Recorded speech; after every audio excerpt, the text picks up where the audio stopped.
first theory on the table is that the Thunderbolts are not actually a sanctioned team like they would have been led to believe in the movie. Even before we get into that, for anyone who might not know, the Thunderbolts in the comics are a team created by Baron Zemo to carry out his plans. They pretended to be heroes, but then discovered they actually liked being heroes and became an official hero squad. Some members have less of a moral code than the Avengers did and are willing to get the job done by any means possible, but they are still classified as good. Many think that in the upcoming movie, Valentina is going to be the one forming them instead. She is the director of the CIA and has a special interest in super people and recruiting them. So creating the Thunderbolts, that is right up her alley. She also already has spoken to a few Thunderbolts members and other MCU projects already. Since she is the director of the CIA, she can just create super teams, but why would she need to create an unsanctioned team? If she were to have created a problem she couldn't fix and didn't want to lose her job, a secret team of super people handling the job for her might be what she is looking for. So it's totally plausible that Val created a problem bigger than herself, but not bigger than some excellently trained heroes and anti-heroes. One Reddit user has theorized that the movie might have some bait and switch elements to it. The first half of the theory is that the team that is currently said to be the Thunderbolts are Yelena, Red Guardian, Bucky, Taskmaster, Ghost, US Agent, and Valentina. They will attempt the mission early in the movie, but fail and maybe one or two of the members die or something, leading to the team needing to regroup and get re-inspired, bringing fresh faces onto the squad before they can actually save the day. People did build off the theory in the comments. They wrote, "I think the bait and switch will be that this team will change their identities and become the Thunderbolts from the comics, i.e. Val is Screaming Mimi, Ghost becomes Meteorite, Taskmaster becomes Citizen V, etc. Obviously the names listed aren't a match to who the heroes are in the comics, but Marvel and the MCU are two different entities. I do hope they bring in the comics somehow, and if that's how they do it, then alright." The name bait and switch theory kind of applies somewhere else too.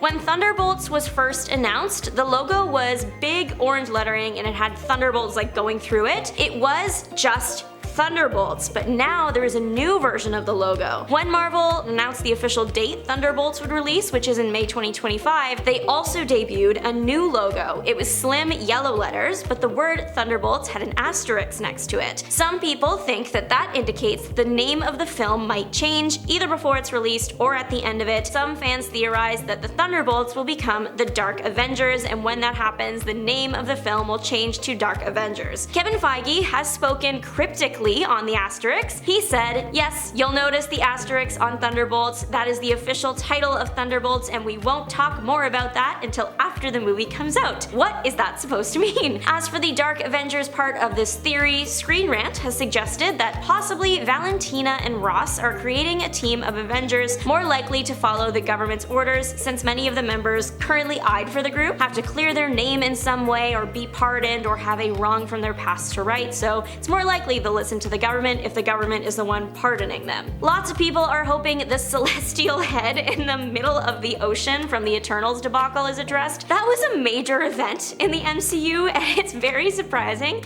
that it has not been mentioned on an equally major scale. They mentioned it in She-Hulk, but like, it was a big problem, and surprisingly, it's not the major focus of anything yet. I know that the MCU is weird, but that is weird even for the MCU. Hopefully Marvel has not chosen to ignore the head because Eternals didn't do well. There are plenty of fan theories floating around about how the head can be brought into Thunderbolts. One is that the head is going to have some connection to vibranium, maybe it's in it, because in an Earth X comic that is a thing that happened. So maybe the government suspects there might be vibranium in there, so they gather this team together to investigate. Definitely not as interesting as some of the other plots on this list, but it is believable. When it was revealed Valentina was CIA director, it was also revealed that she had designs detailing getting vibranium for the US. It also leaves room for another vibranium theory, that the team is being formed to infiltrate Wakanda for vibranium, and that would be interesting considering Bucky's history there. Maybe that's why he's been called to the team. That big celestial head is also a pretty big pile of alien tech,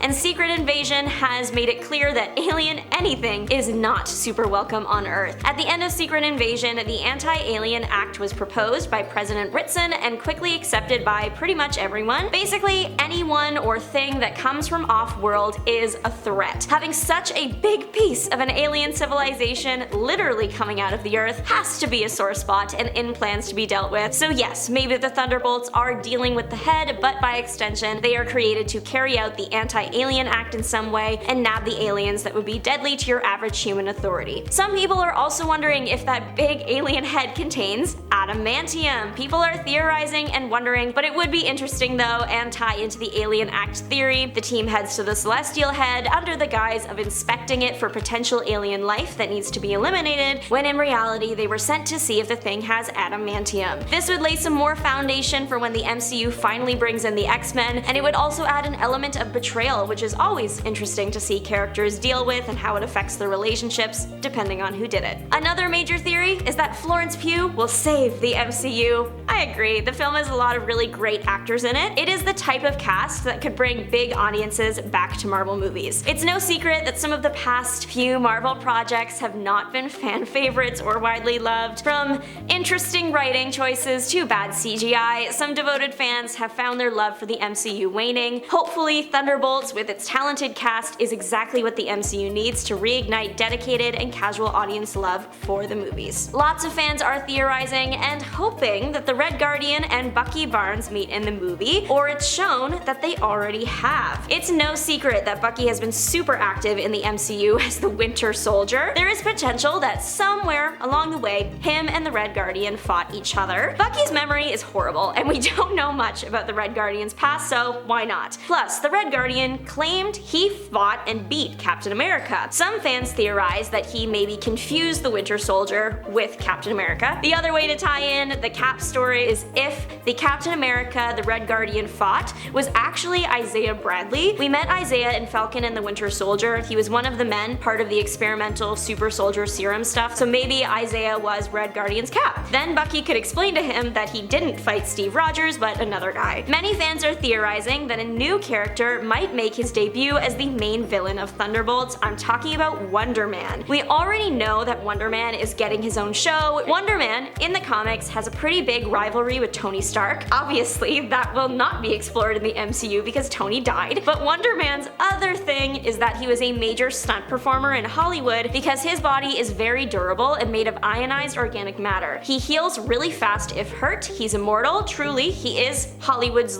dream stunt performer. Although, with CGI, now he might be out of a job. So, and stay with me, if Marvel wants to explore his feud with the Stark family and his Hollywood roots, they could set part of his show in the past. He feuds with Howard instead of Tony, he works in Hollywood, but while working, the government realizes he might pose a potential threat someday, so they freeze him or something and erase him from history. Wonder Man eventually wakes up in the present, he doesn't take it well, and he tries to get revenge on the government, so the Thunderbolts are created to defeat him. Then Wonder Man's show could be a mix of the past and present and his journey to becoming a modern day hero after realizing the error of his ways in the Thunderbolts movie. This last potential plot might actually be true, since it's been confirmed by multiple Marvel leakers. The theoretical plot does sound plausible enough and similar to other hero movies that I'm going to give it the time of day. It goes as follows. Yelena, US Agent, Ghost, and Taskmaster are sent by Val to kill someone in a vault. They realize they've been set up and were meant to die on this mission, so they team up against their boss to take her down. Honestly, the plot does sound like a decent movie plot that could absolutely exist and make sense. Plus, in Florence's behind the scenes video she posted, the sets there kind of look like they fit in with this potential plot too. Who the team are off to get though? Who knows? Not me. Not yet anyway. Some people think it's Sentry, maybe it's Wonder Man, others are saying Morbius because wouldn't that be so fun? I am curious to hear who you think it will be, should this be true of course. Some fans have voiced their approval for this rumor plot, saying something simple like this might be exactly what the MCU needs. Thanks so much for watching my Thunderbolts rambling. Don't forget to like, subscribe, and make your mark on the comment section down below. Let me know your theories. This is Juliana signing off. Bye!